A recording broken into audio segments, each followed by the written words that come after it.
Hello traders, welcome back to our channel. നമ്മുടെ ചാനലിലെ Nifty and bank Nifty അനാലിസിസിന്റെ ഏറ്റവും പുതിയൊരു വീഡിയോയിലേക്ക് നിങ്ങൾക്ക് എല്ലാവർക്കും ഒരിക്കൽ കൂടി സ്വാഗതം. ഞാൻ ഉവൈസ് പാണക്കാട്. സോ കുറേ ദിവസങ്ങളായി നമ്മൾ കണ്ടിട്ടില്ലേ. ലാസ്റ്റ് പെരുന്നാളിൻ്റെ ആ ഒരു സമയത്ത് വ്യാഴാഴ്ച വൈകിട്ട് വീഡിയോ ചെയ്തിട്ട് പോയതാണ് ഞാൻ. അതിന് ശേഷം കുറച്ച് വെക്കേഷനും കാര്യങ്ങളൊക്കെ ആയിരുന്നു. ഞാൻ കഴിഞ്ഞ ഒരു വീഡിയോയിൽ പറഞ്ഞതുപോലെ നമ്മൾ നമുക്കായിട്ട് കൂടി സമയം കണ്ടെത്തിയിട്ടില്ല എന്നുണ്ടെങ്കിൽ ഈ കാശ് ഉണ്ടാക്കുന്നതിലൊന്നും പ്രത്യേകിച്ച് അർത്ഥമൊന്നും ഉണ്ടാവില്ല. ആൻഡ് അത് എൻജോയ് ചെയ്യാനും കൂടിയുള്ളൊരു സമയം, അല്ലെങ്കിൽ നമ്മളുടെ ഫാമിലിയുടെ കൂടെ കൊടുക്കാനും കൂടിയുള്ളൊരു സമയം നമ്മൾ കണ്ടെത്തണം എന്നുള്ളതാണ്. സോ എന്താണ് ഇന്നത്തെ മാർക്കറ്റിൽ സംഭവിച്ചിട്ടുള്ളത് എന്ന് നോക്കിക്കഴിഞ്ഞാൽ എല്ലാവരും തന്നെ എന്തായിട്ടുണ്ട്, മാർക്കറ്റിൽ ഇന്റർനാഷണൽ ന്യൂസ് പ്രകാരം എങ്ങനെയാണോ മാർക്കറ്റ് ഉണ്ടാവേണ്ടിയിരുന്നത് ആ ഒരു രീതിയിൽ തന്നെ എല്ലാവരും പ്രഡിക്റ്റ് ചെയ്തു, എല്ലാവരും അതിനുള്ള ആക്ഷൻ എടുത്തു. ഇന്ന് മാർക്കറ്റ് എന്ത് ചെയ്തു, നൈസായിട്ട് താഴെയുള്ള എല്ലാവരെയും, അതായത് ഷോർട്ട് ചെയ്ത് അഗ്രസീവായിട്ട് ഷോർട്ട് ചെയ്ത എല്ലാവരെയും ട്രാപ്പാക്കിയിട്ട് മുകളിലേക്ക് പോയി. ഓക്കെ, മാർക്കറ്റ് മുകളിലേക്ക് പോവുകയാണ് എന്നുള്ള പ്രഡിക്ഷനിൽ കട്ട് ചെയ്ത് മുകളിലേക്ക് കയറിയവന്മാരെ എല്ലാവരെയും എഗെയിൻ തേച്ചുകൊണ്ട് മാർക്കറ്റ് എന്ത് ചെയ്തു, നേരെ അവിടുന്ന് താഴത്തേക്ക് വന്നു. ആൻഡ് പ്രോപ്പറായിട്ടൊരു നെഗറ്റീവ് ക്ലോസ് നമുക്ക് തന്നിട്ടുണ്ട് എന്ന് നമുക്ക് കാണാൻ പറ്റും അല്ലേ. സോ എന്തുകൊണ്ട് ഇങ്ങനെ നമ്മൾ എടുക്കുന്ന ട്രേഡുകളിൽ മാത്രം എന്തുകൊണ്ട് ഇങ്ങനെ സംഭവിക്കുന്നു എന്നുള്ളൊരു ചിന്ത ചിലപ്പോൾ നിങ്ങൾക്ക് ഇന്നത്തെ ദിവസം ഉണ്ടായിട്ടുണ്ടാവും. അത് സിമ്പിളായിട്ട് ഒറ്റ ഉത്തരം മാത്രമേ ഉള്ളൂ. ആളുകൾ അല്ലെങ്കിൽ മാർക്കറ്റിൽ ഈ കാണുന്ന ന്യൂസുകൾ ഉണ്ടല്ലോ, ഇന്നിപ്പം തിങ്കളാഴ്ചയാണ് അല്ലേ. സോ ഈ ന്യൂസ് എന്ന് പറയുന്ന സംഗതി ഓൾറെഡി മാർക്കറ്റിൽ സംഭവിച്ചു കഴിഞ്ഞിട്ടുണ്ട്. സോ മാർക്കറ്റിനെ സംബന്ധിച്ചൊരു ഡിസ്കൗണ്ട് ന്യൂസാണ്, ഓൾറെഡി അറിഞ്ഞിട്ടുള്ള ന്യൂസാണ്. സോ മാർക്കറ്റ് ഈ ന്യൂസിന് നിങ്ങൾ എങ്ങനെയാണോ ഉദ്ദേശിക്കുന്നത് അങ്ങനെ മാർക്കറ്റ് ബിഹേവ് ചെയ്തു കൊള്ളണം എന്നില്ല. സോ ഇതാണ് ഫസ്റ്റ് തിങ്. സോ മാർക്കറ്റിൽ എന്ത് തന്നെ സംഭവിച്ചാലും, എത്ര തന്നെ ന്യൂസുകൾ ഉണ്ടെന്നുണ്ടെങ്കിലും, എന്താണോ നിങ്ങൾ കണ്ണിൽ കാണുന്നത് അതിനെ മാത്രം ട്രേഡ് ചെയ്യുക. എന്താണോ നിങ്ങൾക്ക് കാണാൻ പറ്റുന്നത്, നിങ്ങൾ കണിയാനല്ല. ഞാൻ എപ്പോഴും പറയുന്ന പോലെ നിങ്ങൾ കണിയാനൊന്നുമല്ല. ഇനി അപ്പുറത്തേക്ക് എന്ത് വരും എന്നുള്ളത് നിങ്ങൾ ഇവിടം വെച്ചേ കാൽക്കുലേറ്റ് ചെയ്യേണ്ട. സംഭവം സിമ്പിളായിട്ട് മനസ്സിലാവുന്നുണ്ടോ? 15 കിലോമീറ്റർ അപ്പുറത്ത് വെള്ളപ്പൊക്കം ഉണ്ട് എന്ന് വിചാരിച്ചിട്ട് നിങ്ങൾ ഇപ്പോഴേ മുണ്ട് മടക്കി കുത്തി നടക്കേണ്ട കാര്യമില്ല. അവിടെ ചെല്ലുമ്പോൾ മടക്കി കുത്തിയാൽ മതി. സോ സിമ്പിളായിട്ട് എന്താണോ നിങ്ങൾക്ക് കാണാൻ പറ്റുന്നത്, ഏത് ലെവലാണോ നിങ്ങൾ കാണുന്നത്, ആ ലെവലിൽ എങ്ങനെയാണോ നിങ്ങളുടെ ആക്ഷൻ ഇന്നലെ വരെ ഉണ്ടായിട്ടുള്ളത്, നോട്ട് ദി പോയിന്റ്, ഇന്നലെ വരെ കഴിഞ്ഞ ട്രേഡിംഗ് ഡേ വരെ എങ്ങനെയായിരുന്നു നിങ്ങൾ ആക്ഷൻ എടുത്തിട്ടുള്ളത്, അതുവഴി മാത്രം, അതേ ഒരു രീതിയിൽ മാത്രം നിങ്ങൾ ആക്ഷൻ എടുത്താൽ മതി. അല്ലാണ്ട് ന്യൂസ് ഉണ്ട് അല്ലെങ്കിൽ ഇന്ന കാരണങ്ങൾ കൊണ്ട് ഞാൻ ഇങ്ങനെ ചെയ്യുകയുള്ളൂ എന്നുള്ള രീതിയിൽ ഒരിക്കലും അപ്രോച്ച് ഉണ്ടാവരുത്. സോ ഇന്ന് ഞാൻ ഷെയർ ചെയ്ത വീഡിയോ നിങ്ങൾ എല്ലാവരും കണ്ടിട്ടുണ്ടാവും. ഞാൻ AOT ഫാമിലിയിലും അതുപോലെ തന്നെ അക്കൗണ്ട് ഓപ്പൺ ചെയ്തിട്ടുള്ള ഗ്രൂപ്പിലും ഞാൻ ഷെയർ ചെയ്തിട്ടുള്ള ആ ഒരു വീഡിയോ ആണ്. മാർക്കറ്റിൽ സംഭവിക്കുന്നതിന് മുമ്പേ ഞാൻ റെക്കോർഡ് ചെയ്തിട്ട് അവർക്ക് ഷെയർ ചെയ്ത് കൊടുത്തിട്ടുള്ള വീഡിയോ ആണ്. സോ അതിനകത്ത് ഞാൻ ക്ലിയർ ആയിട്ട് പറഞ്ഞിട്ടുള്ള കാര്യം എന്താണ്, ഇന്ന ലെവലിന്റെ താഴെ പ്രോപ്പറായിട്ട് ക്ലോസ് കിട്ടിക്കഴിഞ്ഞാൽ ഇന്ന കാരണങ്ങളാൽ മാർക്കറ്റ് താഴത്തേക്ക് വരാൻ സാധ്യതയുണ്ട്. അതല്ലാന്നുണ്ടെങ്കിൽ മുകളിലേക്ക് നോക്കുകയാണെന്നുണ്ടെങ്കിൽ ഈ ഒരു ലെവലിന്റെ മുകളിൽ ഒരു ക്യാൻഡിൽ ക്ലോസ് കിട്ടിക്കഴിഞ്ഞാൽ മാർക്കറ്റ് മുകളിലേക്ക് പോകാൻ സാധ്യതയുണ്ട്. മാർക്കറ്റിലുള്ള വാറിന്റെ ന്യൂസ് ഞാനും കേട്ടിട്ടുള്ളതാണ്. ഈ നെഗറ്റീവ് സിനാരിയോസ് ഒക്കെ ഞാനും അറിയുന്നതാണ്. ബട്ട് ഒരിക്കലും ഞാൻ PE-യിലേക്ക് പോവുകയുള്ളൂ എന്നുള്ള വാശിയൊന്നും എനിക്കില്ല. കാരണം ഐ എം എ ട്രേഡർ. ഞാൻ സിമ്പിളായിട്ട് ഞാൻ ട്രേഡറാണ്. ഞാൻ 1500 പോയിന്റ് ക്യാപ്ചർ ചെയ്യാൻ നിൽക്കുന്ന മനുഷ്യനല്ല. എന്നെ സംബന്ധിച്ച് ബാങ്ക് നിഫ്റ്റിയിൽ ഒരു 80 പോയിന്റ് കിട്ടിയാലോ 100 പോയിന്റ് കിട്ടിയാലോ ഐ എം എക്സ്ട്രീംലി ഹാപ്പി. അത്ര മാത്രമേ ഉള്ളൂ. ഇന്ന് എൻ്റെ ട്രേഡ് വന്നിട്ടുള്ളത് ബാങ്ക് നിഫ്റ്റിയുടെ ഏറ്റവും ലോവർ ലെവലിൽ നിന്നുണ്ടായിരുന്നു. അതിനുശേഷം എനിക്ക് പ്രോപ്പറായിട്ട് 100 പോയിന്റ്സോളം മാർക്കറ്റ് കാണിച്ചു തന്നു. ബട്ട് എനിക്കത് ബുക്ക് ചെയ്യാൻ പറ്റിയിട്ടുള്ള 100 പോയിന്റ്സ് ഐ തിങ്ക് ഏകദേശം ഒരു 70-75 പോയിന്റ്സ് കണ്ട് ഞാൻ ബുക്ക് ചെയ്തിട്ട് മാറി. അതിനുശേഷം PE-യിലേക്കുള്ള താഴത്തേക്കുള്ള ഒരു ട്രേഡിന് ഞാൻ ഒരു ചെറിയ പ്രോഫിറ്റ് അതിനകത്തും ഉണ്ടാക്കി എന്നുള്ളതാണ്. സോ എന്തുകൊണ്ട് രണ്ടാമത്തെ ട്രേഡ് നമ്മുടെ ഗ്രൂപ്പിൽ ഞാൻ അനൗൺസ് ചെയ്തില്ല. ഞാൻ 3 ഗ്രൂപ്പിലും നമ്മുടെ പബ്ലിക് ചാനലിലടക്കം മുകളിലേക്കുള്ള ലെവൽ അനൗൺസ് ചെയ്തിട്ടുണ്ടായിരുന്നു. താഴത്തേക്കുള്ളത് എന്തുകൊണ്ട് അനൗൺസ് ചെയ്തിട്ടില്ല എന്ന് ചോദിച്ചു കഴിഞ്ഞാൽ, ഓക്കെ, ആരെങ്കിലും ഒരാൾ രാവിലെ ഒരു പ്രോഫിറ്റ് ഉണ്ടാക്കി, ഇനി മുകളിലേക്ക് ഞാനൊരു ട്രേഡിനെ പ്ലാൻ ചെയ്യുന്നില്ല, അല്ലെങ്കിൽ ഇനി ഞാനൊരു ട്രേഡിനെ പ്ലാൻ ചെയ്യുന്നില്ല, എനിക്ക് ഇത് മതി എന്ന് വിചാരിച്ച് മാറി നിൽക്കുന്നുണ്ടെന്നുണ്ടെങ്കിൽ അതാണ് അയാൾക്ക് എടുക്കാൻ പറ്റുന്ന ഏറ്റവും സൈക്കോളജിക്കലായിട്ടുള്ള ഡിസിഷൻ എന്ന് പറയുന്നത്. സോ അതിനിടയിൽ ഞാൻ അടുത്തൊരു ട്രേഡ് കൂടി പറഞ്ഞു കഴിഞ്ഞാൽ, ഓഫ്കോഴ്സ് ഞാൻ രാവിലെ പ്രോഫിറ്റ് പറഞ്ഞ് ഉണ്ടാക്കി തന്നിട്ടുണ്ട്. ബട്ട് അടുത്തൊരു ട്രേഡ് അത് അഗെയിൻസ്റ്റ് ആയിട്ട് പോയി കഴിഞ്ഞാൽ അവിടെ റിസ്ക് മാനേജ്മെന്റ് പ്രോപ്പർ ആയിട്ടില്ല എന്നുണ്ടെങ്കിൽ, അവിടെ സൈക്കോളജി പ്രോപ്പർ ആയിട്ടില്ല എന്നുണ്ടെങ്കിൽ രാവിലെ ഉണ്ടാക്കിയതൊക്കെ തീർക്കും. അതുകൊണ്ട് മാത്രമാണ് ഞാൻ ഒറ്റ ട്രേഡ് എന്നുള്ള രീതിയിൽ പ്ലാൻ ചെയ്യുന്നത്. ആൻഡ് കഴിഞ്ഞ കുറേ ദിവസങ്ങളായിട്ട് ഈ പറഞ്ഞ വീഡിയോയിലെല്ലാം തന്നെ ഞാൻ കൊടുത്തുകൊണ്ടിരിക്കുന്നതും ഒരൊറ്റ ട്രേഡാണ്. പ്രോഫിറ്റ് ഉണ്ടാക്കാനാണെന്നുണ്ടെങ്കിൽ അത് മതി, ലോസ് ഉണ്ടാക്കാനാണെന്നുണ്ടെങ്കിലും അത് മതി. രണ്ടിലും നമുക്ക് ലിമിറ്റഡ് ആയിട്ടുള്ള പ്രോഫിറ്റ് ഉണ്ടാവും, അല്ലെങ്കിൽ ലിമിറ്റഡ് ആയിട്ടുള്ള ലോസ് ഉണ്ടാവും, മോശമില്ലാത്ത പ്രോഫിറ്റ് ഉണ്ടാവും. ബട്ട് 2-3 ട്രേഡിലേക്ക് ഞാൻ ഇപ്പോൾ തന്നെ നിങ്ങളെ ട്രിഗർ ചെയ്ത് വിട്ട് കഴിഞ്ഞാൽ അൺവാണ്ടഡ് ആയിട്ടുള്ള ലോസുകളും നിങ്ങൾ അവിടെ ഉണ്ടാക്കും. സോ അതുകൊണ്ട് മാത്രമാണ് ഒരു ട്രേഡ് താഴത്തേക്കുള്ള PE ട്രേഡിനെ കുറിച്ച് ഞാൻ അപ്ഡേറ്റ് ചെയ്യാണ്ടിരുന്നത്. സോ ഇനി എന്താണ് നാളത്തേക്ക്? ഇന്ന് നമുക്ക് പ്രോപ്പറായിട്ട് നെഗറ്റീവ് ക്ലോസ് കിട്ടിയിട്ടുണ്ട് അല്ലേ? സോ ക്യാൻഡിൽ വൈസ് നോക്കുകയാണെന്നുണ്ടെങ്കിൽ പ്രോപ്പർ ഒരു നെഗറ്റീവ് സെന്റിമെന്റിൽ മാർക്കറ്റ് ക്ലോസ് ചെയ്തതായിട്ട് നമുക്ക് കാണാൻ പറ്റും. കാരണം പ്രീവിയസ്ലി നമ്മൾ പറഞ്ഞിട്ടുള്ള ലെവലാണ് 47,800 എന്നുള്ള ലെവൽ. ആ ഒരു ലെവലിന്റെ താഴെയായിട്ട് മാർക്കറ്റ് പ്രോപ്പറായിട്ട് സസ്റ്റെയിൻ ആയിട്ടുണ്ട്. നിഫ്റ്റി നോക്കുകയാണെന്നുണ്ടെങ്കിൽ നല്ല രീതിയിലൊരു ക്ലോസ്, നെഗറ്റീവ് ക്ലോസ് നമുക്ക് അവിടെ കാണാൻ പറ്റുന്നുണ്ട്. സോ എന്തൊക്കെയായിരിക്കണം നാളത്തേക്ക് നമ്മുടെ പ്ലാനുകൾ ഉണ്ടാവേണ്ടത്? ആൻഡ് നാളെ നമ്മുടെ ഫിൻനിഫ്റ്റിയുടെ എക്സ്പയറി ആണ്. സോ എങ്ങനെ ആയിരിക്കണം നമ്മുടെ പ്ലാനുകൾ ഉണ്ടാവേണ്ടത് എന്നതൊക്കെ നമുക്ക് ഡീറ്റെയിൽ ആയിട്ട് നോക്കാം. ആൻഡ് ഞാൻ മാർക്കറ്റ് അനാലിസിന്റെ വീഡിയോ ചെയ്തതിന് ശേഷമാണ്, നാളെ ഹോളിഡേ ആണ്, അതായത് ബുധനാഴ്ച മാർക്കറ്റ് നമ്മളുടെ ബാങ്ക് നിഫ്റ്റിയുടെ എക്സ്പയറിയുടെ ദിവസം മാർക്കറ്റ് ഹോളിഡേ ആണെന്ന് അറിയുന്നത്. സോ അങ്ങനെയാണെന്നുണ്ടെങ്കിൽ ബാങ്ക് നിഫ്റ്റിയുടെ ഹോളിഡേയും ബാങ്ക് നിഫ്റ്റിയുടെ എക്സ്പയറിയും കൂടി നാളെയാണ് വരുന്നത്. സോ ലെവൽസിലൊന്നും പ്രത്യേകിച്ച് മാറ്റമൊന്നും വരാൻ പോകുന്നില്ല.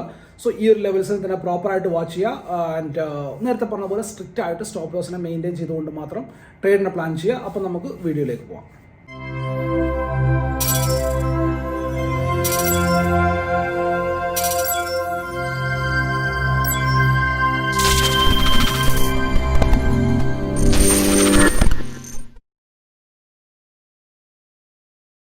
ഓക്കെ, നമ്മളിപ്പോൾ ഉള്ളത് നിഫ്റ്റി ബാങ്കിന്റെ 50 മിനിറ്റ് ടൈം ഫ്രെയിം ചാർട്ടിലാണ് അല്ലേ? സോ നമുക്കൊന്ന് ക്ലിയർ ആയിട്ട് കാണാൻ പറ്റുന്നത് എന്താണ്? മാർക്കറ്റ് ഇന്ന് പ്രോപ്പറായിട്ട് ഒരു ഗ്യാപ് ഡൗൺ ഓപ്പണിംഗ് ഉണ്ടാക്കി. ആ ഗ്യാപ് ഡൗൺ ഓപ്പണിംഗ് ശേഷം മുകളിലേക്ക് ഒരു മൊമെന്റം കാണിച്ചു, ആണ് ഷാർപ്പായിട്ട് താഴത്തേക്ക് വീണു എന്നുള്ളതാണ്. സോ നിങ്ങൾ എല്ലാവരും ആ ടെലഗ്രാമിൽ ആ വീഡിയോ കണ്ടിട്ടുണ്ടാവും. ഓറൽസ് ഞാൻ പറഞ്ഞ ലെവൽസ് നിങ്ങൾക്ക് ഓർമ്മയുണ്ടാവും എന്ന് വിശ്വസിക്കുകയാണെങ്കിൽ ഞാൻ ടെലഗ്രാമിലേക്കൊന്നും പോകുന്നില്ല. ആൻഡ് ഇവിടെ നമുക്ക് കാണാൻ പറ്റുന്നത് എന്താ വെച്ചാൽ ഇവിടുന്ന് പ്രോപ്പറായിട്ട് ഒരു സെൽ ഓഫ് വന്നിട്ടുണ്ട് എന്നുള്ളതാണ് അല്ലേ? ബട്ട് അതിന്റെ കൂട്ടത്തിൽ തന്നെ നിങ്ങൾക്ക് ഒരു കാര്യം കൂടി നിങ്ങൾക്ക് ഇവിടെ നോട്ടീസ് ചെയ്യാൻ പറ്റും. ഇവിടെയായിട്ട് ലാസ്റ്റ് ആയിട്ട് മാർക്കറ്റിന്റെ ബ്രേക്ക് ഔട്ട് തന്ന ഒരു ലെവൽ ഉണ്ട് എന്നുള്ളതാണ്. സോ ഈ ഒരു ലെവലിന് എന്താണ് മാർക്കറ്റിൽ പ്രത്യേകത എന്ന് വെച്ചാൽ, ഇവിടെ നിന്നുള്ള ഈ ഒരു സെൽ ഓഫിന് ശേഷം മാർക്കറ്റിൽ ലാസ്റ്റ് ഉണ്ടാക്കിയിട്ടുള്ള ഒരു ബേസ് ആണ് നമ്മൾ ഈ പറഞ്ഞിട്ടുള്ള ഈ ഒരു ലെവൽ എന്ന് പറയുന്നത് അല്ലേ? സോ ഈ ഒരു ലെവലിൽ മാർക്കറ്റിൽ എങ്ങനെ റിയാക്ട് ചെയ്യുന്നു എന്നുള്ളത് ഇമ്പോർട്ടൻ്റ് ആയിട്ടുള്ള കാര്യമാണ് നമുക്ക് നാളത്തേക്ക് വേണ്ടിയിട്ട്. സോ ഞാൻ വാച്ച് ചെയ്യുന്ന പോയിന്റ് എന്ന് പറഞ്ഞാൽ, ആസ് ഓഫ് നോ ഞാൻ വാച്ച് ചെയ്യുന്ന പോയിന്റ് എന്ന് പറഞ്ഞാൽ 600 എന്നുള്ള ലെവലാണ്. 47,600 എന്നുള്ള ലെവലാണ്. 47,600 താഴെ മാത്രമേ നമുക്ക് നല്ല ഫോൾ നമുക്ക് കാണാൻ പറ്റുകയുള്ളൂ. അതിന് താഴെ മാത്രമേ ഞാനൊരു ഡയറക്ഷണൽ ഫോൾ എക്സ്പെക്ട് ചെയ്യുന്നുള്ളൂ എന്നുള്ളതാണ്. ബട്ട് ഇവിടെ ഈ ഒരു ലെവലിന്റെ ഉള്ളിൽ നിന്നിട്ട് മാർക്കറ്റ് താഴത്തേക്ക് ബ്രേക്ക് ചെയ്യുകയാണെന്നുണ്ടെങ്കിൽ ഈ ഒരു ലെവലൊക്കെ ടെസ്റ്റ് ചെയ്യാനുള്ള സാധ്യത മാർക്കറ്റിൽ അവിടെ ഉണ്ട് എന്നുള്ള റിയാലിറ്റിയാണ്. ഏത് ലെവലിനെയാണ് ഞാൻ പിന്നെ ഇൻട്രാഡേയിലേക്ക് വേണ്ടിയിട്ട് വാച്ച് ചെയ്യുന്നത്? ഇൻട്രാഡേയിലേക്ക് വേണ്ടിയിട്ട് ഞാൻ വാച്ച് ചെയ്യാൻ പോകുന്ന ലെവൽ എന്ന് പറഞ്ഞാൽ ഈ ഒരു ലെവലാണ് നാളത്തേക്ക് വേണ്ടിയിട്ട്. സോ 47,700 എന്നുള്ള ലെവലിനെയാണ് ഞാൻ വാച്ച് ചെയ്യാൻ പോകുന്നത്. 47,700. സോ 47,700 താഴെ മാർക്കറ്റ് സസ്റ്റെയിൻ ചെയ്ത് കഴിഞ്ഞാൽ നമുക്ക് ഫസ്റ്റ് ലെവലായിട്ട് നമുക്ക് വാച്ച് ചെയ്യാൻ പോകുന്ന പോയിന്റ് എന്ന് പറഞ്ഞാൽ ഈ ഒരു ലെവലായിരിക്കും. 520, 530 എന്നുള്ള ലെവലൊക്കെ ആയിരിക്കും. 600 എന്നുള്ളതാണ് ഞാൻ പ്രീവിയസ്ലി പറഞ്ഞിട്ടുള്ളത്. ബട്ട് അതിന്റെ താഴെ പ്രോപ്പർ സസ്റ്റെയിൻ ചെയ്ത് ഈ ഒരു ലെവലിന്റെ താഴെ പ്രോപ്പർ സസ്റ്റെയിൻ ചെയ്ത് കഴിഞ്ഞാൽ ഈ ഒരു ടാർഗറ്റിലേക്കൊക്കെ മാർക്കറ്റ് അപ്രോച്ച് ചെയ്യുന്നതായിട്ട് നമുക്ക് കാണാൻ പറ്റും. ആൻഡ് ഈ ഒരു ലെവലിന്റെ താഴെ മാർക്കറ്റിന് പ്രോപ്പറായിട്ട് സസ്റ്റെയിൻ ചെയ്ത് കഴിഞ്ഞാൽ മാർക്കറ്റ് എഗെയിൻ പുതിയൊരു താഴത്തേക്കുള്ള ഒരു പുതിയ ലോ ഉണ്ടാക്കാനായിട്ടും അല്ലെങ്കിൽ നല്ലൊരു ഡീപ്പർ കറക്ഷനിലേക്കും വരുന്നതായിട്ട് നമുക്ക് കാണാൻ പറ്റും. സോ അങ്ങനെയാണെന്നുണ്ടെങ്കിൽ ഫസ്റ്റ് ആയിട്ട് നമ്മൾ വാച്ച് ചെയ്യേണ്ടത് പിന്നെ 530ക്കും 520ക്കൊക്കെ താഴെ മാർക്കറ്റിനെ പ്രോപ്പറായിട്ട് സസ്റ്റെയിൻ ചെയ്യാൻ പറ്റിക്കഴിഞ്ഞാൽ ഫസ്റ്റ് ലെവലായിട്ട് 300 എന്നുള്ള ലെവലിലേക്കൊക്കെ മാർക്കറ്റ് അപ്രോച്ച് ചെയ്യുന്നതായിട്ട് കാണാൻ പറ്റും. നമുക്ക് നല്ലൊരു സെല്ലിംഗ് പ്രഷർ നമുക്ക് അവിടെ വരുന്നതായിട്ട് നമുക്ക് കാണാൻ പറ്റും. വാട്ട് ഇഫ് മാർക്കറ്റിൽ അപ്പോ സൈഡിലേക്കാണ് മൊമെന്റം ഉണ്ടാവുന്നത് എന്നുണ്ടെങ്കിൽ എങ്ങനെയായിരിക്കും മാർക്കറ്റിലേക്ക് നാളെയുള്ള ലെവൽസ് എന്ന് പറഞ്ഞാൽ, ഇവിടെ ആസ് ഓഫ് ഞാൻ വാച്ച് ചെയ്യാൻ പോകുന്ന ലെവൽ എന്ന് പറഞ്ഞാൽ ഈ ഒരു 825 എന്നുള്ള ലെവലിനായിരിക്കും. 825, 830 എന്നുള്ള ലെവലിൽ നമുക്ക് എടുക്കാം. സോ ഈ ഒരു ലെവലിനെ ആയിരിക്കും ഞാൻ നാളത്തേക്ക് വേണ്ടിയിട്ട് വാച്ച് ചെയ്യാൻ പോകുന്നത്. സോ ഈ ഒരു ലെവലിന്റെ ഉള്ളിൽ നിന്നിട്ട് മാർക്കറ്റ് കുറച്ച് സമയം ട്രേഡ് ചെയ്തതിന് ശേഷം താഴത്തേക്ക് ബ്രേക്ക് ചെയ്യുകയാണെന്നുണ്ടെങ്കിൽ നമുക്ക് കണ്ടിന്യൂഷൻ മൊമെന്റം കാണാൻ സാധ്യതയുണ്ട്. ആൻഡ് ഫസ്റ്റ് ലെവലായിട്ട് നമ്മൾ ഈ പറഞ്ഞതുപോലെ ഈ രണ്ട് ലെവലിനെ നമുക്ക് വാച്ച് ചെയ്യാം. ബട്ട് ഇവിടുന്ന് മാർക്കറ്റ് മുകളിലേക്കാണ് ബ്രേക്ക് ചെയ്യുന്നതെങ്കിൽ ചെറിയ ടാർഗറ്റുകൾക്ക് വേണ്ടിയിട്ട് ചെറിയ ക്വാണ്ടിറ്റിയിൽ മാത്രം ട്രേഡ് ചെയ്യുക. കാരണം മാർക്കറ്റിൽ ഇന്റർനാഷണലി നോക്കുകയാണെന്നുണ്ടെങ്കിലും ഒരു നെഗറ്റീവ് സെന്റിമെന്റ് അവിടെ ഉണ്ട്. അതുകൊണ്ട് തന്നെ ബിഗ് പ്ലെയേഴ്സ് പ്രോപ്പറായിട്ടൊരു ക്യാൻഡിൽ ക്ലോസ് കിട്ടുന്നത് വരെ, ഡെയിലി ടൈം ഫ്രെയിം ചാർട്ടിൽ ഒരു പ്രോപ്പർ ഗ്രീൻ ക്യാൻഡിൽ ക്ലോസ് കിട്ടുന്നത് വരെ അഗ്രസീവായിട്ട് അതിനകത്ത് പാർട്ടിസിപ്പേറ്റ് ചെയ്യൂല എന്നുള്ളതാണ് പ്രീവിയസ് ഹിസ്റ്ററി നമുക്ക് കാണിച്ചു തരുന്നത്. അതുകൊണ്ട് മുകളിലേക്കാണെന്നുണ്ടെങ്കിൽ ഫസ്റ്റ് ടാർഗറ്റായിട്ട് നമുക്ക് വാച്ച് ചെയ്യാൻ പറ്റുന്ന പോയിന്റ് എന്ന് പറഞ്ഞാൽ ഈ ഒരു ലെവലൊക്കെയാണ്. 920 എന്നുള്ള ലെവലാണ്. ആൻഡ് അതിന്റെ മുകളിലേക്ക് മാർക്കറ്റ് അപ്രോച്ച് ചെയ്യുകയാണെന്നുണ്ടെങ്കിൽ ഓഫ്കോഴ്സ് നമുക്ക് നമ്മുടെ ടാർഗറ്റിനെ ട്രയൽ ചെയ്ത് കൊണ്ടുപോകാം. ബട്ട് അതും ഈ പറഞ്ഞതുപോലെ തന്നെ ചെറിയ ടാർഗറ്റുകൾക്ക് വേണ്ടി ട്രയൽ ചെയ്യുക, ചെറിയ പോയിന്റുകൾ ക്യാപ്ചർ ചെയ്യുക. ആൻഡ് എഗെയിൻ അപ്പോ സൈഡിലേക്കുള്ള സ്ട്രോങ് മൊമെന്റം കാണണമെന്നുണ്ടെങ്കിൽ ഈ ഒരു ലെവലിനെ നമ്മൾ വാച്ച് ചെയ്യേണ്ടതുണ്ട്. പിന്നെ 150 നമുക്ക് എടുക്കാം, 130 എടുക്കാം. കാരണം ഇന്ന് നമുക്ക് ഉണ്ടായിട്ടുള്ള എന്താണെന്ന് വെച്ചാൽ നമ്മൾ പറഞ്ഞിട്ടുണ്ടായിരുന്ന ബ്രേക്ക്ഔട്ട് ലെവൽ ഇവിടെ ആയിരുന്നു. ഇവിടുന്ന് മാർക്കറ്റ് മുകളിലേക്ക് പോവുകയാണ്. ഈ ഒരു ലെവലൊക്കെ ആയിരുന്നു തോന്നുന്നു ഞാൻ പറഞ്ഞിട്ടുണ്ടായിരുന്ന ബ്രേക്ക്ഔട്ട് ലെവൽ. ഇതിനുശേഷം ഇവിടെ സസ്റ്റെയിൻ ആവുന്നില്ല മാർക്കറ്റ്. ആൻഡ് അതേ സമയത്ത് നമ്മൾ നിഫ്റ്റിയിൽ നോക്കുകയാണെന്നുണ്ടെങ്കിൽ കൺസിക്യൂട്ടീവായിട്ട് 3 റെഡ് ക്യാൻഡിൽസ് കണ്ടിട്ടുണ്ട്. ആൻഡ് അതേ സമയത്ത് നോക്കുകയാണെന്നുണ്ടെങ്കിൽ 12 13 ക്യാൻഡിൽ അപ്പർ സൈഡിലേക്ക് കണ്ടിട്ടുണ്ട്. പ്രീവിയസ്ലി ഉള്ള വീഡിയോസ് കണ്ടിട്ടുള്ള ആൾക്കാരാണെന്നുണ്ടെങ്കിൽ ഇത് എന്തുകൊണ്ട് ഞാൻ ഈ കാര്യങ്ങളൊക്കെ പറയുന്നു എന്നുള്ളത് ക്ലിയർ ആയിട്ട് ബൾബ് കത്തിയിട്ടുണ്ടാവും. ഇല്ലാത്തവർക്ക് ഞാൻ സിമ്പിളായിട്ട് പറഞ്ഞുതരാം. ഇവിടുന്ന് മാർക്കറ്റ് ഇങ്ങനെ ഒരു ഡയറക്ഷനിലേക്ക് പോയി കഴിഞ്ഞാൽ ആ മാർക്കറ്റ് അവിടെ സസ്റ്റെയിൻ ചെയ്യില്ല. അതുകൊണ്ടാണ് കറക്റ്റ് എക്സാക്റ്റ് പോയിന്റിലാണ് ഞാൻ നിങ്ങളുടെ എന്ത് പറഞ്ഞിട്ടുള്ളത്, ബുക്ക് ഔട്ട് ചെയ്തോളൂ എന്ന് പറഞ്ഞിട്ടുള്ളത്. ആൻഡ് അതുപോലെ തന്നെ കറക്റ്റ് എക്സാക്റ്റ് പോയിന്റിലാണ് ഇവിടെ വെച്ചിട്ടും നിഫ്റ്റി ബാങ്കിന്റെ കാര്യത്തിൽ ഞാൻ പറഞ്ഞിട്ടുള്ളത് ബുക്ക് ഔട്ട് ചെയ്തോളൂ. അതിനുശേഷം ആ പ്രീമിയത്തിലൊന്നും വലിയ വ്യത്യാസമൊന്നും ഉണ്ടായിട്ടില്ല. ഇവിടുന്ന് പെട്ട ഈ ഒരു തിരിച്ചുപോക്കിൽ നല്ല ഒരു റിവേഴ്സൽ ഉണ്ടായിട്ടുണ്ടെന്ന് നിങ്ങൾക്ക് കാണാൻ പറ്റും. ആ ഒരു ബുക്ക് ഔട്ട് ചെയ്യാൻ പറഞ്ഞതിന് ശേഷം ഉണ്ടായിരുന്ന മൊമെന്റം എന്താണെന്നുള്ളത്. സോ എന്താണ് നമ്മൾ ഇഫ് മാർക്കറ്റിൽ നാളെ gap up or gap down ആണ് ഉണ്ടാവുന്നതെങ്കിൽ, ഗ്യാപ്പ് ഡൗൺ ആണ് ഉണ്ടാവുന്നതെങ്കിൽ 47,500 എന്നുള്ള ലെവലിന്റെ താഴെയായിട്ട് മാർക്കറ്റ് എങ്ങനെ ബിഹേവ് ചെയ്യുന്നു എന്നുള്ളതായിരിക്കും എൻ്റെ ഇനീഷ്യൽ നോട്ടം ഉണ്ടാവുക. ആ ഒരു ലെവലിന്റെ താഴെയായിട്ട് മാർക്കറ്റിൽ റേഞ്ച് ഉണ്ടാക്കിയിട്ട് ആ ഒരു റേഞ്ചിനെ ബ്രേക്ക് ഔട്ട് തരികയാണെന്നുണ്ടെങ്കിലൊക്കെ താഴത്തേക്കുള്ള ട്രേഡിന് നമുക്ക് പ്ലാൻ ചെയ്യാൻ പറ്റും. ആൻഡ് ഗ്യാപ്പ് ഡൗൺ എന്നിട്ട് മുകളിലേക്കാണെന്നുണ്ടെങ്കിൽ ഞാനൊരു ഡബിൾ റെസിസ്റ്റൻസ് ബ്രേക്ക് ഔട്ടിനെ ആയിരിക്കും ഞാൻ പ്ലാൻ ചെയ്യുന്നത്. ആൻഡ് അതുപോലെ തന്നെ ഗ്യാപ്പ് അപ്പാണ് കിട്ടുന്നതെങ്കിൽ ഞാൻ യൂഷ്വലി എടുക്കുന്ന ക്വാണ്ടിറ്റിയുടെ 1/3 മാത്രമേ ഞാൻ ട്രേഡ് ചെയ്യുള്ളൂ. കാരണം ഇവിടെ സെല്ലേഴ്സ് ഐഡന്റിഫൈ ചെയ്തിട്ടുള്ള പോയിന്റ് ആണ്. ഇവിടുന്ന് സെല്ലിംഗ് വന്നിട്ടുണ്ട്. സോ ഗ്യാപ്പ് അപ്പ് ഉണ്ടായാലും ഏതൊരു പോയിന്റിലും സെല്ലേഴ്സ് വീണ്ടും അഗൈൻ ആക്റ്റീവ് ആവുകയാണെന്നുണ്ടെങ്കിൽ മാർക്കറ്റ് സൈഡ് വേസ് ആവാനും മറ്റന്നാൾ എന്താണ് നമ്മളുടെ എക്സ്പയറി ആണ്. സോ അതുകൊണ്ട് തന്നെ കയ്യിലുള്ള പ്രീമിയം അവർ കൊണ്ടുപോകാനുള്ള സാധ്യത അവിടെയുണ്ട്. സോ ആ ഒരു പോയിന്റിനും കൂടി നിങ്ങളുടെ മനസ്സിലുണ്ടാവണം എന്നുള്ളതാണ്. സോ നിഫ്റ്റിയിലേക്ക് നോക്കുകയാണെന്നുണ്ടെങ്കിൽ ഒന്നുകൂടി ഇൻട്രസ്റ്റിംഗ് ആണ് കാര്യങ്ങൾ. സോ എന്താണ് നിഫ്റ്റിയിൽ? നിഫ്റ്റിയിൽ നോക്കുകയാണെന്നുണ്ടെങ്കിൽ നമ്മുടെ ഈ ഒരു ലെവൽ ഉണ്ടല്ലോ, അതായത് ഈ ഒരു ലെവൽ മാർക്കറ്റ് വന്ന് നിന്നിട്ടുള്ള ഈ ഒരു ലെവൽ. സോ ഞാൻ എടുക്കാൻ പോകുന്ന ലെവൽ എന്ന് പറഞ്ഞാൽ 22,250 എന്നുള്ള ലെവലാണ്. സോ 22,250യുടെ താഴെയായിട്ട് മാർക്കറ്റിന് സസ്റ്റെയിൻ ചെയ്യാൻ പറ്റിക്കഴിഞ്ഞാൽ, എന്തുകൊണ്ട് 250 എന്ന് വെച്ച് കഴിഞ്ഞാൽ ഈ ഒരു level multiple time support test ചെയ്തിട്ടുള്ള ലെവലാണ് അല്ലേ. ബട്ട് ഈ ഒരു ലെവലിന്റെ താഴെയായിട്ട് മാർക്കറ്റിന് സസ്റ്റെയിൻ ചെയ്യാൻ പറ്റിക്കഴിഞ്ഞാൽ ഫസ്റ്റ് ലെവൽ ഓഫ് ടാർഗറ്റ് ആയിട്ട് നമുക്ക് വരാൻ പോകുന്നത് ഈ ഒരു ലെവലായിരിക്കും, 180 എന്നുള്ള ലെവലായിരിക്കും. സോ 180യുടെ താഴെ മാർക്കറ്റിന് പ്രോപ്പറായിട്ട് സസ്റ്റെയിൻ ചെയ്ത് ട്രേഡ് ചെയ്യാൻ പറ്റിക്കഴിഞ്ഞാൽ അടുത്ത ലെവലായിട്ട് നമുക്ക് അപ്രോച്ച് ചെയ്യാൻ പോകുന്ന ലെവൽ എന്ന് പറഞ്ഞാൽ 120 എന്നുള്ള ലെവലായിരിക്കും. സോ ഈ ഒരു ലെവലിലേക്കൊക്കെ മാർക്കറ്റ് ഈസി ആയിട്ട് അപ്രോച്ച് ചെയ്യുന്നതായിട്ട് നമുക്ക് കാണാൻ പറ്റും. സോ ആ ഒരു ലെവലിനെ എല്ലാം തന്നെ നമുക്ക് വാച്ച് ചെയ്യാൻ പറ്റും. എഗെയിൻ നമ്മൾ അപ്പർ സൈഡിലേക്ക് നോക്കുകയാണെന്നുണ്ടെങ്കിൽ ഇവിടെ നമുക്ക് ലാസ്റ്റ് കാണാൻ പറ്റുന്ന പോയിന്റ് എന്ന് പറഞ്ഞാൽ റിവേഴ്സൽ പോയിന്റ് എന്ന് പറഞ്ഞാൽ ഈ ഒരു ലെവലാണ്. അതായത് ഈ ഒരു ലെവലാണ് 325 എന്നുള്ള ലെവലാണ്. സോ ബെറ്റർ നമ്മൾ ഈ ഒരു ലെവലിന്റെ ഉള്ളിൽ ട്രേഡ് ചെയ്ത് കുറച്ച് സമയം ട്രേഡ് ചെയ്തിട്ട് ഈ ഒരു ലെവലിനെ ബ്രേക്ക് ചെയ്യുകയാണെന്നുണ്ടെങ്കിൽ ഒരു നല്ല ട്രേഡായിട്ട് മാറാൻ സാധ്യതയുണ്ട്.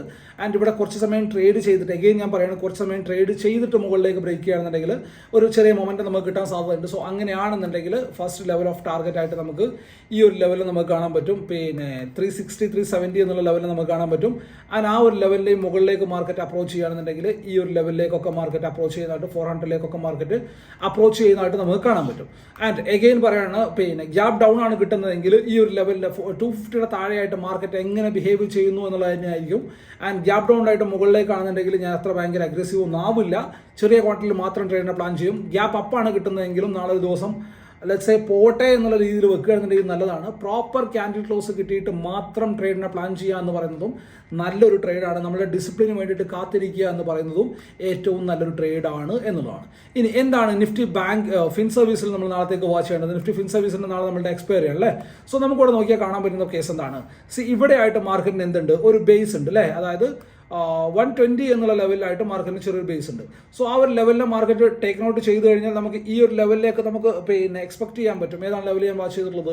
25 എന്നുള്ള പോയിന്റ് ആണ്. 21,025 എന്നുള്ള പോയിന്റ് ആണ്. സോ ഒരു 100 പോയിന്റ്സിന്റെ റേഞ്ച് നമുക്ക് എന്തായാലും അവിടെ കിട്ടുന്നുണ്ട്. സോ ആ ഒരു ലെവലിനെ നമുക്ക് വാച്ച് ചെയ്യാം. ഞാൻ അപ്പോ സൈഡിലേക്ക് നോക്കുകയാണെന്നുണ്ടെങ്കിൽ എഗെയിൻ ഞാൻ വാച്ച് ചെയ്യാൻ പറയുന്ന പോയിന്റ് എന്ന് പറഞ്ഞാൽ നിഫ്റ്റിനെ കൂടി ഒന്ന് ബാങ്ക് നിഫ്റ്റിനെ കൂടി ഒന്ന് വാച്ച് ചെയ്യാൻ പറയുന്നുണ്ട്. ബാങ്ക് നിഫ്റ്റിനെ കൂടെ ഒന്ന് വാച്ച് ചെയ്യുക. ആ ഒരു ലെവലിന്റെ മുകളിൽ ബാങ്ക് നിഫ്റ്റിയും പ്രോപ്പറായിട്ട് സപ്പോർട്ട് ചെയ്യുന്നുണ്ട് എന്നുണ്ടെങ്കിൽ 220 എന്നുള്ള ലെവലിന്റെ മുകളിലായിട്ട് മാർക്കറ്റ് സസ്റ്റെയിൻ ചെയ്യാൻ പറ്റുകയാണെന്നുണ്ടെങ്കിൽ മുകളിലേക്കും ഒരു മൊമെന്റം കാണാൻ സാധ്യതയുണ്ട്. സോ ആ ഒരു ലെവലിനെ നമുക്ക് പ്രോപ്പറായിട്ട് ട്രേഡ് ചെയ്യാനായിട്ട് എടുക്കാവുന്നതാണ്. എഗെയിൻ മുകളിലേക്കുള്ള ട്രേഡൊക്കെ ആണെന്നുണ്ടെങ്കിൽ ചെറിയ ക്വാണ്ടിറ്റിയിൽ മാത്രം ചെറിയ ടാർഗറ്റുകൾ എയിം ചെയ്തുകൊണ്ട് മാത്രം ട്രേഡിനെ പ്ലാൻ ചെയ്യുക എന്നുള്ളതാണ്. ആൻഡ് അഗെയിൻ എന്താണ് നമ്മൾ ഹെവി വെയിറ്റ് സ്റ്റോക്കുകൾ നമ്മൾ നാളത്തേക്ക് വാച്ച് ചെയ്യേണ്ട പോയിന്റ്സ് എന്ന് പറഞ്ഞാൽ ഹെവി വെയിറ്റ് സ്റ്റോക്കുകൾ നമ്മൾ നാളത്തേക്ക് വാച്ച് ചെയ്യേണ്ട പോയിന്റ് എന്ന് പറഞ്ഞാൽ ഈ ഒരു ലെവലിനാണ് 1490 എന്നുള്ള പോയിന്റാണ്. 1490 എന്നുള്ള പോയിന്റാണ് ഞാൻ HDFCയിൽ വാച്ച് ചെയ്തത്. ആൻഡ് അതുപോലെ തന്നെ ICICI ബാങ്കിൽ നോക്കുകയാണെന്നുണ്ടെങ്കിൽ ഇന്ന് വൈകിട്ടുണ്ടായിട്ടുള്ള ചെറിയൊരു ബ്രേക്ക് ഡൗൺ നമുക്ക് മേജറായിട്ട് ഇതാക്കിയതിൽ കാണാൻ പറ്റും. നമ്മൾ പ്രീവിയസ്ലി പറഞ്ഞിട്ടുള്ള ലെവലിനാണ്. കഴിഞ്ഞ വീഡിയോയിലല്ല, കഴിഞ്ഞ 2-3 വീഡിയോ നമ്മൾ മാർക്കറ്റ് അനാലിസിന്റെ വീഡിയോ കുറച്ച് ദിവസമായിട്ട് നമ്മൾ ഇല്ലല്ലോ. സോ അതുകൊണ്ട് തന്നെ നമുക്ക് ആസ് ഓഫ് നമുക്കിവിടെ വാച്ച് ചെയ്യാൻ പോകുന്ന പോയിന്റ് എന്ന് പറഞ്ഞാൽ 1075 എന്നുള്ളതായിരിക്കും. 1075 താഴെ വന്നു കഴിഞ്ഞാൽ എഗെയിൻ ഈ ഒരു 1070യിലേക്കും ആൻഡ് അതിൻ്റെ കൂടെ തന്നെ 65ലേക്കൊക്കെ മാർക്കറ്റ് അപ്രോച്ച് ചെയ്യുന്നതായിട്ട് നമുക്ക് കാണാൻ പറ്റും. ആൻഡ് അഗെയിൻ ആക്സിസ് ബാങ്കിൽ നോക്കുകയാണെന്നുണ്ടെങ്കിൽ എന്താണ് നമ്മൾ നാളത്തേക്ക് വാച്ച് ചെയ്യേണ്ട പോയിന്റ് എന്ന് വെച്ചാൽ സിമ്പിളാണ്. ഇവിടെ 1055 എന്നുള്ള ലെവലിൽ തന്നെ നമുക്ക് വാച്ച് ചെയ്യാം. 1055 താഴെ പ്രോപ്പറായിട്ട് സസ്റ്റെയിൻ ചെയ്യാൻ പറ്റി കഴിഞ്ഞാൽ ഒരു 5 to 10 റുപ്പീസിന്റെ മൊമെന്റം അവിടെയും കാണാൻ സാധ്യതയുണ്ട്. ആൻഡ് അഗെയിൻ കൊട്ടക് മഹീന്ദ്ര ബാങ്കിൽ നോക്കുകയാണെന്നുണ്ടെങ്കിൽ 1790 എന്നുള്ള ലെവലിൽ നമുക്ക് വാച്ച് ചെയ്യാം. 1790 താഴെ വന്നു കഴിഞ്ഞാൽ എഗെയിൻ ചെറിയ വീക്ക്നെസ് കാണിക്കാൻ സാധ്യതയുണ്ട്. സോ ആ ഒരു ലെവലിൽ വാച്ച് ചെയ്യുക. ആൻഡ് അതുപോലെ തന്നെ എന്താണ് ഇൻഫീൽ നമ്മൾ നാളത്തേക്ക് വാച്ച് ചെയ്യേണ്ടതെന്ന് വെച്ച് കഴിഞ്ഞാൽ TCS ആണെന്നുണ്ടെങ്കിൽ കഴിഞ്ഞ ദിവസം റിസൾട്ടും കാര്യങ്ങളൊക്കെ ആയിട്ട് നല്ല രീതിയിലൊന്ന് ബ്രേക്ക് ഡൗൺ തന്നിട്ടുണ്ടായിരുന്നു ഇന്നത്തെ ദിവസം. സോ ആസ് ഓഫ് നമ്മൾ നാളത്തേക്ക് ഇൻഫീൽ വാച്ച് ചെയ്യേണ്ടത് 1460 എന്നുള്ള ലെവലിനെയാണ്. 1460 വാച്ച് ചെയ്യുക. ആൻഡ് അതുപോലെ തന്നെ ഇൻഫീൽ നോക്കുകയാണെന്നുണ്ടെങ്കിൽ ഇമ്പോർട്ടൻ്റ് ആയിട്ടുള്ള പോയിന്റ് തന്നെയാണ് മാർക്കറ്റ് വന്ന TCSൽ ഇമ്പോർട്ടൻ്റ് ആയിട്ടുള്ള ലെവൽ എന്ന് പറയുന്നത് 3920 എന്നുള്ളതാണ്. 3920 താഴെ വന്നു കഴിഞ്ഞാൽ എഗെയിൻ ഒരു വീക്ക്നെസ് ഉണ്ടാവാൻ സാധ്യതയുണ്ട്. സോ അവർ ലെവലിനെ പ്രോപ്പറായിട്ട് വാച്ച് ചെയ്യണം. ആൻഡ് എഗെയിൻ നമ്മൾ റിലയൻസിൽ നോക്കുകയാണെന്നുണ്ടെങ്കിൽ ഈ ഒരു ട്രെൻഡ് ലൈനെ വാച്ച് ചെയ്യുന്നവർ ആരെങ്കിലും ഉണ്ട് എന്നുണ്ടെങ്കിൽ താഴെ നിന്ന് കമൻറ്റായിട്ട് രേഖപ്പെടുത്തുക. അവർക്ക് ഞാൻ ക്ലിയർ ആയിട്ടുള്ള പറഞ്ഞിട്ടുള്ള കാര്യമാണ്. ഈ ഒരു ലെവലിൽ മാർക്കറ്റ് എങ്ങനെ അപ്രോച്ച് ചെയ്യുന്നു എന്ന് നോക്കേണ്ടതുണ്ട് എന്നുള്ളത് 3 ദിവസം മുമ്പത്തെ വീഡിയോയിൽ ഞാൻ ക്ലിയർ ആയിട്ട് പറഞ്ഞിട്ടുള്ളത്. സോ ആ ഒരു ലാസ്റ്റ് മാർക്കറ്റ് അനാലിസിന്റെ വീഡിയോ നിർത്തി നോക്കിയാൽ മതി. നിങ്ങൾ ലാസ്റ്റത്തെ ഒരു 3 മിനിറ്റിലേക്കൊക്കെ പോയി നോക്കിയാൽ കാണാൻ പറ്റുള്ള എന്താ ഞാൻ പറഞ്ഞിട്ടുള്ളത്. അവിടുന്ന് ഷാർപ്പായിട്ടുള്ള ഒരു മൊമെന്റം നമുക്ക് കാണാൻ പറ്റിയിട്ടുണ്ട് അല്ലേ. സോ എഗെയിൻ നമ്മൾ വാച്ച് ചെയ്യേണ്ട പോയിന്റ് എന്ന് പറഞ്ഞാൽ ഈ ഒരു ലെവലാണ് 22 എന്നുള്ള ലെവലാണ് 2922 എന്നുള്ള ലെവലാണ്. സോ ആ ഒരു ലെവലിനെ ബ്രേക്ക് ചെയ്ത് കഴിഞ്ഞാൽ ഈ ഒരു ട്രെൻഡ് ലൈനിലേക്കോ അല്ലെങ്കിൽ 2900 എന്നുള്ള ലെവലിലേക്കൊക്കെ മാർക്കറ്റ് ഈസി ആയിട്ട് അപ്രോച്ച് ചെയ്യുന്നതായിട്ട് നമുക്ക് കാണാൻ പറ്റും. സോ ആ ഒരു ലെവലിനെയും ഇമ്പോർട്ടൻ്റ് ആയിട്ട് വാച്ച് ചെയ്യണം എന്നുള്ളതാണ്. സോ മാർക്കറ്റ് അനാലിസിസും കാര്യങ്ങളൊക്കെ നിങ്ങൾക്ക് എല്ലാവർക്കും വ്യക്തമായിട്ട് മനസ്സിലായിട്ടുണ്ട് എന്ന് ഞാൻ വിശ്വസിക്കുകയാണ്. വീഡിയോ നിങ്ങൾക്ക് യൂസ്ഫുൾ ആയിട്ടുണ്ടെന്ന് വിശ്വസിക്കുകയാണ്. എഗെയിൻ പറയാനുള്ളത് സിമ്പിൾ ആയിട്ടുള്ള ഒറ്റ ഉപദേശം മാത്രമാണ്. മാർക്കറ്റിൽ ന്യൂസ് എന്ത് പറയുന്നു അല്ലെങ്കിൽ മറ്റുള്ള ടെലഗ്രാം ഗ്രൂപ്പുകൾ എന്ത് പറയുന്നു എന്നുള്ളതനുസരിച്ച് നിങ്ങളുടെ ആക്ഷൻ എടുക്കാണ്ടിരിക്കുക. നിങ്ങൾക്ക് എന്താണോ ചാർട്ടിൽ കാണുന്നത് അതിനെ ആ സ്പോട്ടിൽ ട്രേഡ് ചെയ്യുക. അത്ര മാത്രമേ ഉള്ളൂ. പ്രോപ്പറായിട്ട് സ്ട്രിക്റ്റ് ആയിട്ട് റിസ്ക് റിവാർഡിനെ മെയിൻറ്റെയിൻ ചെയ്യുക. സ്റ്റോപ്പ് ലോസിനെ സ്ട്രിക്റ്റ് ആയിട്ട് കീപ്പ് ചെയ്യുക സിസ്റ്റത്തിൽ. ബാക്കിയുള്ളതൊക്കെ വരും പോലെ വരുന്നുള്ളതാണ്. കാരണം നമുക്ക് അറിയാവുന്ന കാര്യം market is a zero sum game and 50% probability always there അല്ലേ. 50% പ്രോബബിലിറ്റി എന്ന് പറയുന്നത് എപ്പോഴും മാർക്കറ്റിലുള്ള കാര്യമാണ്. സോ സ്ട്രിക്റ്റ് ആയിട്ട് സ്റ്റോപ്പ് ലോസിനെ വെച്ചിട്ട് ട്രേഡിനെ പ്ലാൻ ചെയ്യാവുന്നതാണ്. സോ ഇതുപോലെയുള്ള യൂസ്ഫുൾ ആയിട്ടുള്ള വീഡിയോസുമായിട്ട് അടുത്ത ദിവസം വീണ്ടും കാണാം. ബൈ.